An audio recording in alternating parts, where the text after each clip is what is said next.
Welcome to the next episode of the Dark Web Deacon. Before we begin, be sure to smash that subscribe button, click the bell to turn on notifications.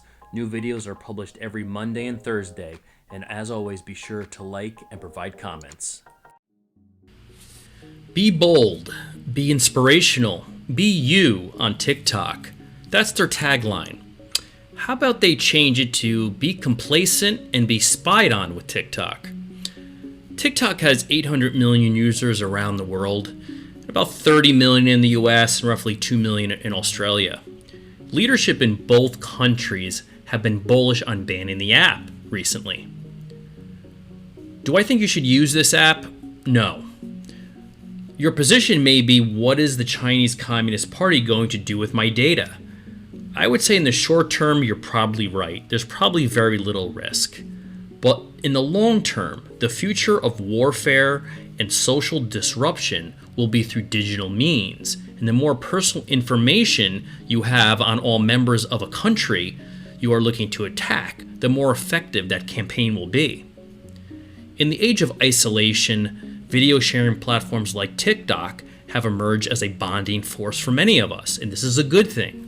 But recent headlines allege the service, owned by Beijing-based company ByteDance, is feeding user data to the Chinese Communist Party. As such, there is a growing voice in the US and Australia and several other Western countries to ban TikTok. Australian Senator Jim Malone said TikTok was being used and abused by the Chinese government. And US Senator Chuck Schumer has come out against it, saying it lets Chinese invade your privacy at will. Now, TikTok has denied these accusations and rebuffed suggestions it should be banned and that they have an American CEO and are not beholden to the Chinese government. Well, of course they said that. What do you expect them to say? Quick history lesson for those who don't know. In a communist system, all companies are beholden to the communist government.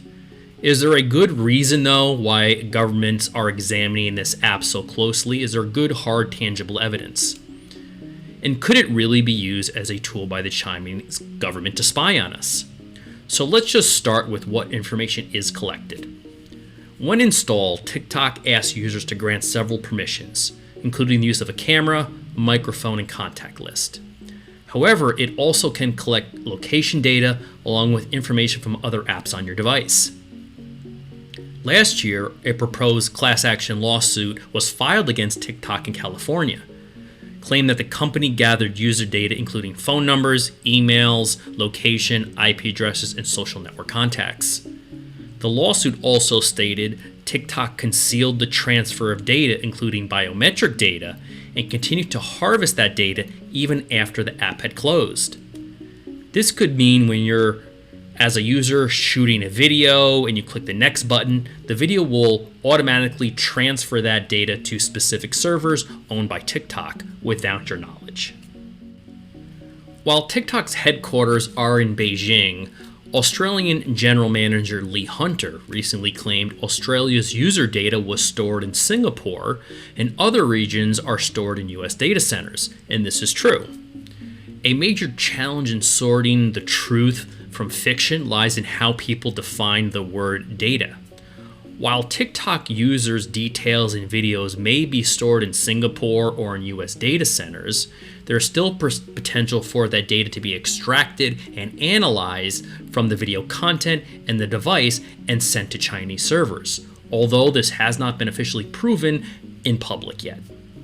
Hypothetically, it would then be possible for Chinese authorities to use biometric data to identify people using facial recognition. It would also be possible to map rooms and locations with machine learning technology. This could then aid in the creation of new advanced deepfake videos or advanced social engineering type of attacks, such as spamming attacks leveraging social engineering that would target specific individuals. While this may seem far-fetched, there have already been preemptive TikTok bans within major organizations to ensure sensitive information is not leaked. For instance, the app was banned from devices used by the Australian Defense Department, the US Department of Defense, and even in entire countries, specifically Indian government announcing a nationwide ban last month. So, can governments actually ban TikTok?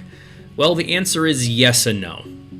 While the federal government could request the app's removal from the App Store and the Google Play Store, it could only do this for regions and marketplaces tied to that specific country.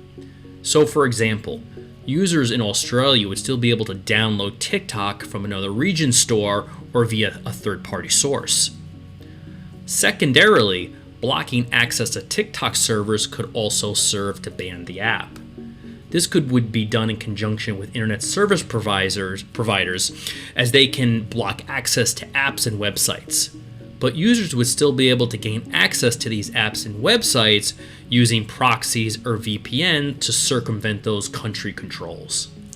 At the end of the day, banning things, whether it be technology or people, generally is not a good idea unless those technologies or people are doing any immediate physical harm.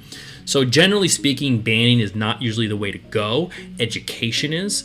And overall, I would not recommend using this app if you are concerned about privacy, but also in the long run, the Chinese government has been hostile to the US and to Western nations. And so that if that does concern you, giving that government lots and lots of content and social media data could be used in future digital attacks. Thanks for watching, and as always, please like, subscribe, and provide comments, and turn on notifications by clicking the bell in order to check out future videos published twice a week.